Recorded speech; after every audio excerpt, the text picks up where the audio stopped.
Terima kasih. Assalamualaikum warahmatullahi wabarakatuh. Denyut nadi perubahan itu tidak akan pernah berhenti. Itu dicatat. Meskipun kekuasaan itu bisa dikonsentrasikan seakan-akan ingin mengendalikan semua proses politik, sebenarnya itu adalah gejala yang semu. Ketika kekuasaan itu tidak ada lagi kontrol, sebenarnya kekuasaan itu sedang mengalami proses decline, mengalami suatu krisis politik. Ketika kekuasaan itu tidak bisa dikontrol, maka dia akan terjadi satu proses penurunan kapasitas.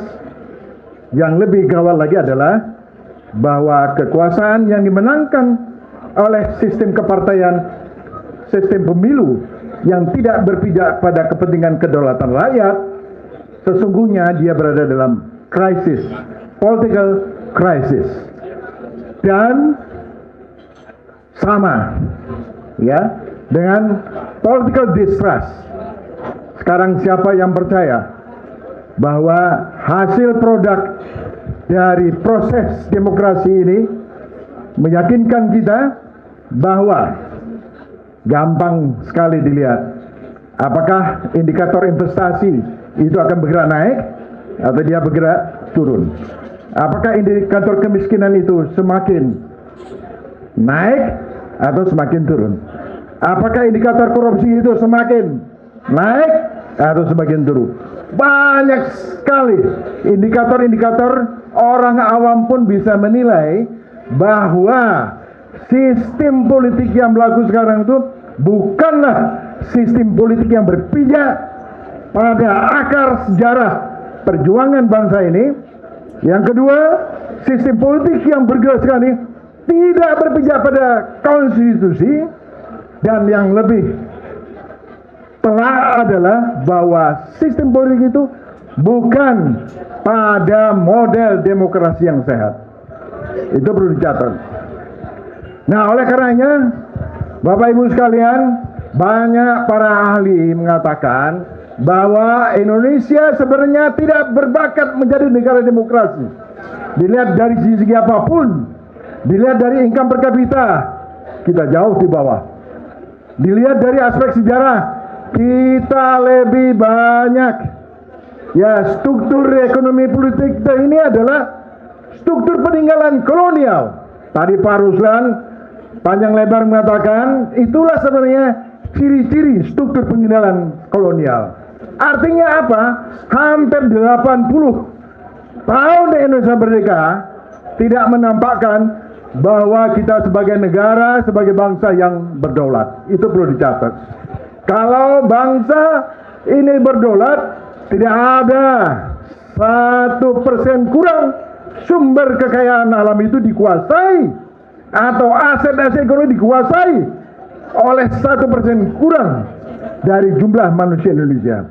Jadi banyak sekali indikator-indikator yang bisa kita gunakan secara sederhana bahwa sistem politik yang dibangun adalah sistem politik yang bangkrut. Sistem politik yang tidak punya akar legitimasi. Sistem politik yang dibangun hanya menguntungkan pada kepentingan elit semata. Tidak ada hubungannya negosiasi tawar-menawar di kalangan elit politik itu dengan kepentingan rakyat. Tidak. Termasuk juga usaha-usaha penjagalan Anies Baswedan. Oleh karena itu, Bapak Ibu sekalian, Partai Negoro mengambil inisiatif untuk melakukan dobrakan. Itu merupakan suatu antitesis. Itu adalah merupakan panggilan sejarah untuk meluruskan kembali, ya, untuk meluruskan kembali perjalanan Republik ini. Oleh karena itu saya 3 tahun yang lalu saya mengatakan, saya mengamati dari tokoh-tokoh yang muncul. Maka saya mengatakan Anies Baswedan itu adalah simbol perubahan.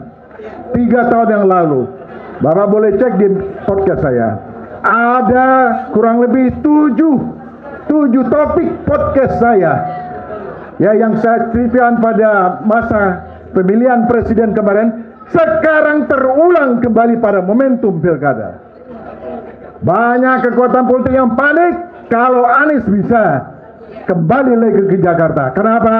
Karena Jakarta itu adalah pusat sentrum pemerintahan, dia akan memberikan impact kepada seluruh Indonesia. Meskipun Anies tidak muncul sebagai presiden, tetapi kalau Anies dia punya komitmen yang kuat dan didukung oleh kekuatan politik termasuk Partai Negoro, maka Barat Jakarta itu menjadi barometer perubahan. Bapak Ibu sekalian, saya ingin menyatakan sekali lagi, politik kita hari ini tidak dalam keadaan baik-baik saja. Politik kita hari ini banyak sekali masalah. Politik pada hari ini adalah politik yang tidak berpihak kepada kepentingan rakyat. Politik hari ini tidak akan memberikan satu jaminan bahwa perubahan, bahwa nasib rakyat itu akan lebih baik untuk masa-masa yang datang. Tidak ada. Sekarang pun kita lihat bagaimana penggunaan hukum sebagai alat kekuasaan sangat telanjang. Tidak ada negara demokrasi kalau tidak ada supremasi hukum. Sangat mudah. Jika supremasi hukum tidak ada, maka tidak ada demokrasi itu rumus. Kalau demokrasi itu adalah demokrasi yang semu, tidak akan bisa melahirkan pemimpin-pemimpin yang genuine. Tidak akan melahirkan pemimpin-pemimpin yang punya integritas. Bapak Ibu sekalian, negara ini adalah negara besar. Kalau negara besar dikelola seperti yang sekarang ini, jangan pernah mimpi kita sebagai bangsa besar, bangsa Indonesia yang harusnya memiliki kedaulatan akan menjadi bangsa besar, akan menjadi negara besar kalau Indonesia itu dikelola oleh para politisi, dikelola oleh para pemimpin yang mereka tidak lebih daripada pengkhianat bangsa. Nah, Bapak-bapak sekalian, ini yang perlu saya sampaikan. Oleh karenanya, proses politik itu tidak berhenti.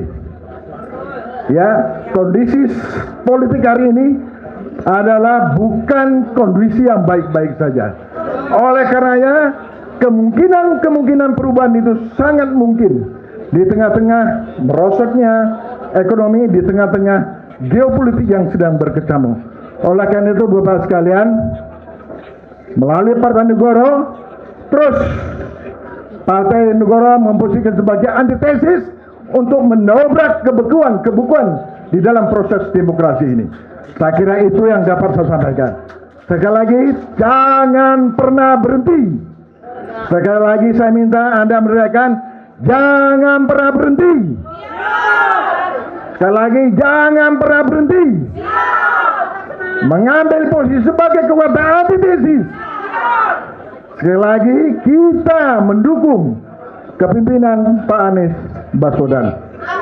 Apabila Pak Anies juga tidak berhasil masuk ke dalam sistem pemerintahan, saya mengatakan Pak Anies mengambil oposisi. Mengapa? Dukungan Pak Anies, pendukung Pak Anies itu melebihi 20 sampai 30%. 20 sampai 30% itu akan merupakan suara yang paling besar mengalahkan suara partai yang eksis. Oleh karena itu, Bapak-Ibu sekalian, sumber daya politik Pak Anies itu sangat besar yang belum dikelola secara sistematik. Apabila sumber daya politik ini dikelola secara inovatif, secara cerdas, maka Pak Anies sebagai simbol perubahan akan bisa terwujud. Tetapi sebaliknya, apabila sumber daya politiknya melimpah, tidak bisa dikelola secara inovatif, secara cerdas, maka kata-kata perubahan itu hanya sekedar penghias bibir. Hari ini teriak perubahan, besok pro dinasti. Mana ada kekuatan perubahan, orang yang mengusung perubahan itu pro terhadap dinasti. Itu adalah satu kontradiksi yang sangat telanjang. Dan saya kira itu adalah bentuk pembohongan publik. Oleh karena itu, Bapak-bapak sekalian, sekali perubahan, tetap perubahan.